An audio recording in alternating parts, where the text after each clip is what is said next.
4. Uma forma simples de se tornar uma pessoa sociável. Há algum tempo, fui a uma festa de bridge. Eu não sei jogar bridge, e havia uma senhora ali que também não jogava. Ela descobriu que eu havia trabalhado como gerente do Lowell Thomas, antes dele entrar para o rádio, e que eu havia viajado muito pela Europa, ajudando-o a elaborar as palestras ilustradas de viagem que ele estava ministrando. Então, ela disse: Sr. Carnegie, gostaria muito que você me contasse sobre os lugares maravilhosos que você visitou e os pontos turísticos que você já viu. Enquanto sentávamos no sofá, ela comentou que ela e seu marido haviam retornado recentemente de uma viagem para a África. África, eu exclamei, que interessante! Sempre quis conhecer a África, mas nunca consegui, exceto por uma estadia de 24 horas, certa vez, em Algiers. Conte-me, você visitou o país das grandes caçadas? É mesmo? Quanta sorte! Tenho inveja de você. Conte-me sobre a África. Com isso, ela falou por 45 minutos. Ela não perguntou mais onde eu havia ido ou o que eu havia visto. Ela não queria ouvir-me falar sobre as minhas viagens. Tudo o que ela queria era um ouvinte interessado para que ela pudesse expandir o seu ego e contar-me onde ela havia estado. Ela era incomum? Não. Muitas pessoas são assim. Por exemplo, encontrei um botanista bem conhecido num jantar promovido por um editor literário de Nova York. Eu nunca havia falado com um botanista e o achei fascinante. Sentei-me literalmente na ponta da cadeira enquanto o ouvia falando de plantas exóticas e experiências desenvolvidas em novas formas de vida para plantas e jardins internos. E até me contou fatos surpreendentes sobre a humilde batata. Eu tinha um pequeno jardim interno, e ele foi gentil em dizer-me como eu poderia resolver alguns de meus problemas. Como disse, estávamos numa festa de jantar. Ali havia uma dúzia de outros convidados, mas violei todas as regras de cortesia, ignorei todos os outros e falei por horas com o botanista. Chegou meia-noite. Eu disse boa noite a todos e saí. O botanista, então, retornou ao anfitrião e me elogiou diversas vezes. Eu fui um grande estímulo. Eu era isso e aquilo, e terminou dizendo que eu era o mais interessante conversador. Um conversador interessante? Por quê? Eu quase não disse nada. Eu não poderia ter dito algo a não ser que eu mudasse de assunto, porque o que eu sabia sobre botânica era tanto quanto sabia sobre a anatomia de um pinguim. Isto é, nada. Mas eu havia feito isto. Eu havia ouvido atentamente. Eu havia ouvido porque eu estava genuinamente interessado. E ele sentia isso. Naturalmente, isso o agradou.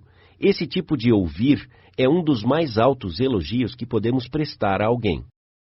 Poucos seres humanos, escreveu Jack Woodford em Strangers in Love, poucos seres humanos estão à prova da vaidade de uma atenção interessada. Eu fui além de dar-lhe uma atenção interessada. Eu fui sincero em minha aprovação e generoso em meus elogios. Falei-lhe que me sentia imensamente entretido e instruído, e eu sentia. Falei-lhe que gostaria de ter o conhecimento que ele tinha, e eu gostaria. Falei-lhe que eu adoraria acompanhá-lo pelos campos, e eu adoraria. Falei-lhe que gostaria de vê-lo novamente, e eu gostaria. E então fiz com que ele pensasse em mim como um bom conversador, quando, na verdade, fui meramente um bom ouvinte, e o havia encorajado a falar. Qual é o segredo, o mistério, de uma entrevista de negócios bem-sucedida? Bem, de acordo com o ex-presidente de Harvard, Charles W. Eliot, não há nenhum mistério sobre o sucesso no relacionamento comercial. Atenção exclusiva à pessoa que está falando com você é muito importante. Nada mais é tão lisonjeador quanto isso. O próprio Eliot foi um mestre na arte de ouvir. Henry James, um dos primeiros grandes romancistas da América, relembrou. O ouvir do Dr. Eliot não era um mero silêncio, mas uma forma de atividade.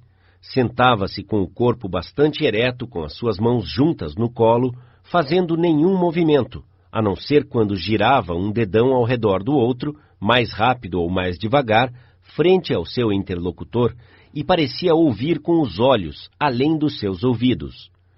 Ele ouvia com a sua mente e considerava atentamente o que você tinha a dizer enquanto você falava. No final da entrevista, a pessoa sentia que havia expressado o seu ponto de vista. Isso é tão evidente, não é? Você não precisa estudar 4 anos em Harvard para descobrir isso. Mas eu e você sabemos que os proprietários de lojas de departamento que irão alugar espaços caros compram os seus bens com descontos, enfeitam bem as vitrines, gastam milhares de dólares em propaganda e então contratam vendedores que não têm o senso de serem bons ouvintes, vendedores que interrompem, contradizem e irritam o cliente e fazem tudo menos expulsá-lo da loja. Uma loja de departamentos em Chicago quase perdeu uma cliente fiel que gastava milhares de dólares todo ano porque uma vendedora não foi uma boa ouvinte. A senhora Henrietta Douglas, que fez o curso em Chicago, havia comprado um casaco durante uma promoção relâmpago. Após tê-lo comprado, ela percebeu que estava rasgado no forro. Ela retornou no dia seguinte e pediu à vendedora para trocá-lo. A vendedora recusou-se até a ouvir a sua reclamação. A senhora o comprou durante uma promoção relâmpago, ela disse. Ela apontou para um aviso na parede. Leia o que diz ali, ela exclamou. Não aceitamos trocas ou devolução. Uma vez comprado é seu, a senhora que conserte o forro. Mas esta mercadoria está defeituosa, a senhora Douglas reclamou. Não faz nenhuma diferença, a vendedora interrompeu. Não aceitamos trocas ou devolução. A senhora Douglas ia quase saindo indignada, jurando nunca mais retornar àquela loja, quando ela foi saudada pela gerente de departamento, que a conhecia por seus muitos anos de fidelidade. A senhora Douglas contou-lhe o que havia acontecido.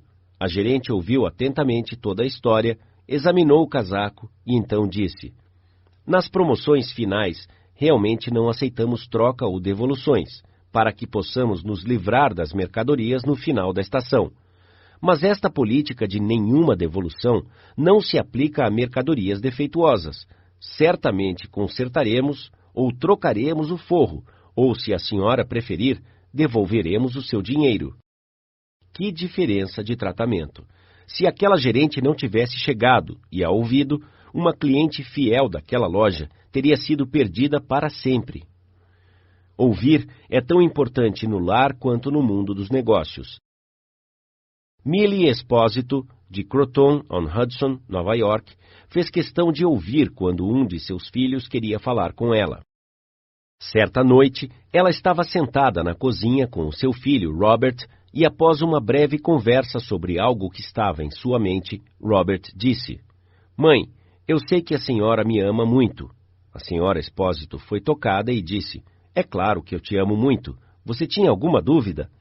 Robert respondeu: Não, mas eu realmente sei que você me ama, porque sempre que quero falar-lhe sobre algo, a senhora larga tudo o que está fazendo e me ouve.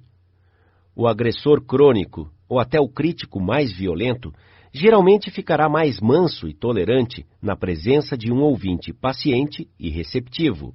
Um ouvinte que permanece em silêncio, enquanto o reclamador, irado, dilata como uma serpente e expele o seu veneno para fora do sistema. Para ilustrar isso, a New York Telephone Company descobriu alguns anos atrás que tinha que lidar com um dos clientes mais violentos que já tinha entrado em contato com um representante da central de atendimento. Ele falava mal e ficava furioso. Ameaçava arrancar os fios do telefone. Ele havia recusado a pagar certas faturas que considerava como falsas. Escrevia cartas aos jornais. Ele fez diversas reclamações com a ouvidoria pública e acionou a empresa telefônica diversas vezes. Finalmente, um dos solucionadores de problemas mais habilidosos da empresa foi enviado para entrevistar esse indivíduo tempestuoso. Este solucionador de problemas ouviu e deixou o cliente rabugento se divertir, falando sem parar. O representante telefônico ouviu e disse sim, e foi solidário com a sua reclamação. Ele falava com muita raiva e eu o ouvi por quase 3 horas. O solucionador de problemas disse, enquanto relatava suas experiências diante de uma das classes do autor. Então, ele voltou e ouviu mais um pouco. Eu o entrevistei 4 vezes e antes de acabar a 4ª entrevista, tornei-me membro de uma organização que ele estava iniciando. Ele a chamou de Associação de Proteção aos Assinantes de Telefone. Ainda sou membro desta organização e, até onde eu sei, sou o único membro no mundo hoje, além do Sr. X. Eu o ouvi e fui solidário com ele em cada ponto que ele relatou durante aquelas entrevistas. Ele nunca teve um representante telefônico que conversou com ele daquela forma antes e tornou-se quase amigável. O ponto sobre o qual fui vê-lo não foi mencionado na primeira visita, nem foi mencionado na 2ª ou na 3ª, mas somente na 4ª entrevista. Eu fechei o caso completamente, ele pagou todas as contas e pela primeira vez na história de suas dificuldades com a empresa telefônica, ele retirou as suas reclamações voluntariamente da ouvidoria pública. O duvidoso Sr. X considerava-se como um membro de alguma cruzada, defendendo os direitos públicos contra a exploração insensível. Mas, na verdade, o que ele realmente queria era sentir-se importante. Inicialmente, ele obteve o sentimento de importância através da agressão e reclamação. Mas, assim que um representante da empresa o fez sentir-se importante, as suas reclamações imaginárias desapareceram em pleno ar. Certa manhã, há alguns anos, um cliente irado entrou no escritório de Julian F. Detmer, fundador da Detmer Woolen Company, que mais tarde tornou-se o maior distribuidor de lãs no ramo da alfaiataria. Esse homem devia a nós uma pequena soma em dinheiro, o Sr. Detmer explicou a mim. O cliente negou, mas sabíamos que ele estava errado. Então, o nosso departamento de crédito insistiu que ele pagasse. Após receber algumas cartas de nosso departamento de crédito, ele fez as malas, fez uma viagem a Chicago, correu ao meu escritório e informou-me que ele não ia pagar aquela fatura e que nunca iria comprar mais nenhum dólar de mercadoria da Detmer Woolen Company. Eu ouvi pacientemente tudo o que ele tinha a dizer. Fiquei tentado a interrompê-lo, mas percebi que isso seria uma má política. Então, deixei que ele falasse tudo. Quando ele finalmente se acalmou e se tornou receptivo, eu disse silenciosamente: gostaria de agradecê-lo por ter vindo a Chicago para me contar sobre isso.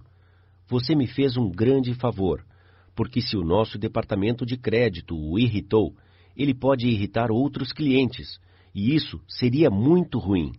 Acredite em mim, estou mais ansioso para ouvir isso do que você para contá-lo. Essa foi a última coisa que ele esperava ouvir de mim. Eu acho que ele ficou um pouco desapontado, porque ele havia vindo a Chicago para me dizer uma coisa ou outra, mas aqui estava eu lhe agradecendo, ao invés de discutir com ele. Eu o assegurei que cancelaríamos a despesa de nossos livros contábeis e que o esqueceríamos, porque ele era um homem meticuloso, que cuidava de apenas uma conta, enquanto os nossos empregados tinham milhares de contas para cuidar. Portanto, ele tinha menos probabilidade de errar do que nós. Falei-lhe que eu entendia exatamente como ele se sentia, e que se eu estivesse no seu lugar, eu me sentiria exatamente como ele. Já que ele não ia mais comprar de nós, recomendei-lhe alguns fornecedores de lã. No passado, costumávamos almoçar juntos quando ele vinha a Chicago, então o convidei a almoçar comigo neste dia. Ele aceitou com certa relutância, mas quando voltamos ao escritório, ele fez um pedido maior do que jamais havia feito. Ele retornou para casa mais calmo, e queria ser justo conosco, como havíamos sido com ele. Verificou as suas faturas, encontrou uma que estava extraviada e enviou-nos um cheque e com um pedido de desculpas. Mais tarde, quando a sua esposa o presenteou com um menino, Ele deu ao filho o nome de Detmer, como o segundo nome, e continuou amigo e cliente da loja até a sua morte, 22 anos mais tarde. Anos atrás, um pobre menino imigrante holandês lavava os vidros de uma padaria depois da escola, para ajudar a sustentar a sua família. A sua família era tão pobre que, além disso, ele saía às ruas com uma cesta todo dia para catar pedaços de carvão que haviam caído no esgoto, onde os carros de carvão o descarregavam. Este menino, Edward Bock, nunca estudou mais de 6 anos durante a sua vida. Mesmo assim, eventualmente, ele se tornou um dos editores de revista mais bem-sucedidos na história do jornalismo americano. Como ele conseguiu isso? Essa é uma longa história, mas como ele começou, pode ser contado rapidamente. Ele começou aplicando os princípios que aparecem neste capítulo. Ele saiu da escola quando tinha 13 anos e se tornou office boy para a Western Union, mas ele nunca desistiu da ideia de ter uma educação. Pelo contrário, ele começou a educar-se.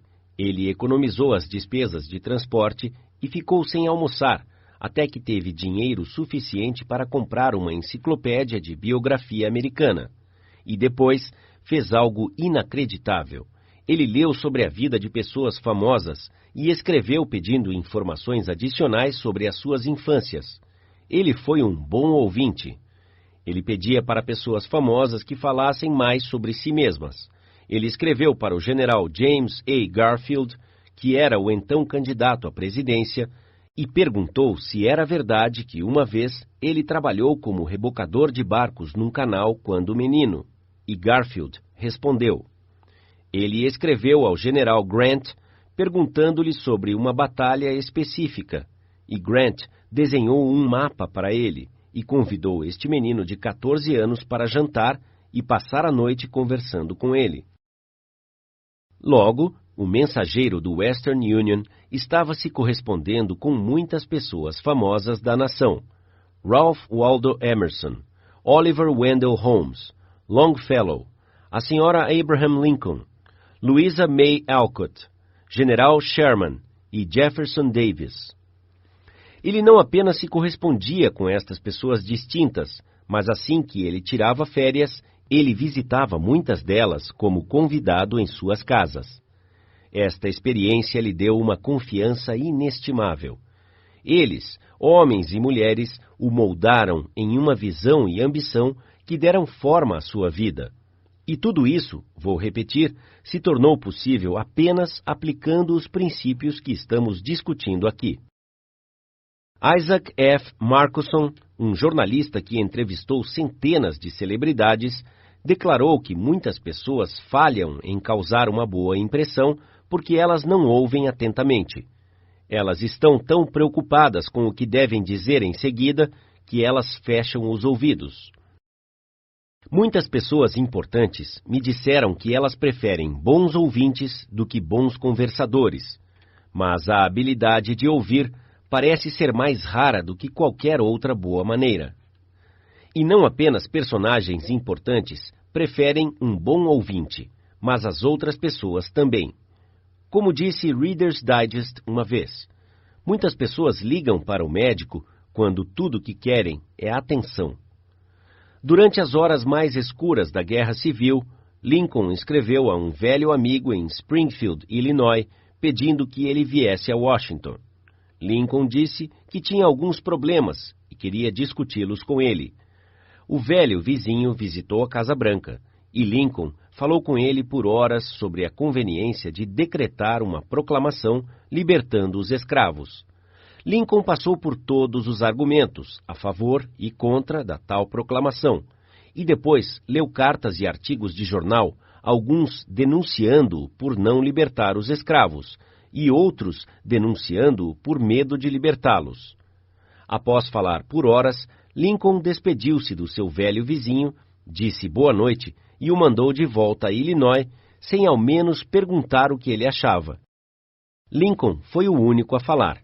Isso parecia esclarecer a sua mente. Ele parecia mais aliviado após essa conversa. O velho amigo disse. Lincoln não queria nenhum conselho. Ele queria apenas um ouvinte amigável e solidário para desabafar. Isso é o que nós queremos quando estamos com problemas. Em geral, é isso que todos os clientes irritados querem, e o funcionário insatisfeito e o amigo magoado também. Um dos maiores ouvintes dos tempos modernos foi Sigmund Freud. Um homem que encontrou Freud descreveu a sua maneira de ouvir. Foi tão marcante que jamais vou esquecê-lo. Ele tinha uma qualidade que jamais vi em outro homem. Eu nunca vi tanta atenção concentrada. Não havia nada daquele olhar agudo que penetra a alma. Os seus olhos eram meigos e suaves. A sua voz era baixa e gentil. Ele não gesticulava muito, mas a atenção que ele me dava, a sua apreciação pelo que eu estava dizendo, mesmo não falando corretamente, era extraordinária. Você nem imagina o que significa ser ouvido daquela maneira. Se você quer saber como fazer as pessoas se afastarem de você e o ridicularizarem pelas costas e até te desprezar, eis a receita. Nunca ouça uma pessoa por muito tempo. Fale incessantemente sobre si mesmo. Se você tiver uma ideia enquanto a outra pessoa estiver falando, não espere que ela termine. Interrompa essa pessoa no meio de sua frase. Você conhece alguém assim? Eu conheço, infelizmente. E a parte surpreendente disso é que algumas dessas pessoas são proeminentes. Chatas é o que elas são. Chatos intoxicados com os seus próprios egos, bêbados no sentido de sua própria importância. As pessoas que só falam de si mesmas pensam apenas em si mesmas. E aquelas pessoas que só pensam em si mesmas, Dr. Nicholas Murray Butler, presidente da Columbia University por muitos anos, disse: são irremediavelmente mal educadas. Elas não são educadas, disse Dr. Butler. Não importa o grau de instrução que tiveram. Então, se você aspira a ser um bom conversador, seja um ouvinte atencioso. Para ser interessante, demonstre interesse. Faça perguntas que as outras pessoas terão prazer em responder. Motive-as a falar de si mesmas e de suas realizações. Lembre-se que as pessoas com quem você está falando estão 100 vezes mais interessadas em si mesmas, o que elas querem, seus problemas, do que estão interessadas em você e seus problemas. A dor de dente de uma pessoa significa mais àquela pessoa do que a fome na China, que mata 1 milhão de pessoas. Um furúnculo no pescoço de uma pessoa interessa mais a ela do que 40 terremotos na África. Pense nisso da próxima vez que você iniciar uma conversa. Princípio 4. Seja um bom ouvinte. Encoraje os outros a falarem de si mesmos.